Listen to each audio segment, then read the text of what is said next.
Thank you very much, Mr. Chairman. And Mr. Rosenberg, I too want to express my sympathy for you and for your loss, and my heart goes out to you. We should all endeavor to crack down on people who commit serious, violent crime, no matter who they are or where they come from. So I'm very sorry for your loss. This hearing, and I'm toward the end, so I've gotten to listen to the whole thing, is yet another attempt to scare the public about immigration and immigrants. And we've seen with my colleague's chart and heard today that crime rates among immigrants, both legal and undocumented, are lower than those among native-born Americans. That doesn't excuse the crime, it's just a fact. But today, I want to do something a little upbeat. I want to highlight an all-American city in my district in North Carolina. It's called Morrisville. An all-American city that was awarded in 2021 and recognized Morrisville for its inclusive civic engagement to build equity and create stronger connections among residents, businesses, nonprofits, and government leaders. Morrisville was one of only 10 cities selected for this award in 2021, and it's also home to a thriving immigrant community. More than 35% of Morrisville's residents are immigrants, 4 times greater than the immigrant population rate of North Carolina. And despite what Republicans would have you believe about towns and cities with large immigrant populations, Morrisville doesn't experience high crime rates. In fact, both violent crime and property crime rates fall below the state as well as the national averages in Morrisville. Additionally, Morrisville's poverty rate is 1/3 of the rate in North Carolina.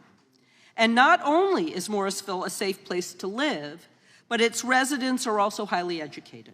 The high school graduation rate is 10% higher than North Carolina state average, and the town population with a bachelor's degree or higher is more than double the state average. Morrisville is moving North Carolina forward and is home to some of the brightest minds in the nation. And it has become a tech hub for the Research Triangle. But you know, there's a sad thing about Morrisville and all these immigrants there.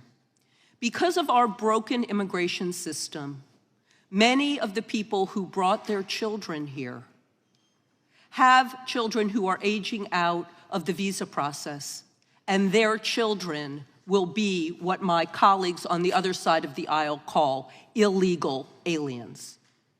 Kids who came here documented, but because of our broken immigration system and the long lines for getting a visa, at age 21, they have to self-deport. And it is about time that we stop vilifying all immigrants, claiming that they're not making our country better. I am here to tell you that I am so proud to represent Morrisville and the immigrants in my community.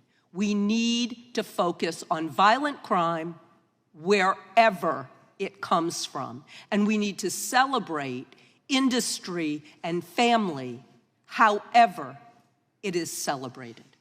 Now, I do have a question for Chief Batista. You've served in law enforcement for 37 years across 2 border states. Would you agree that the vast majority of undocumented immigrants that you've encountered are otherwise law-abiding individuals who want nothing more than the American dream? Chairman McClintock, Ms. Ross, that's correct.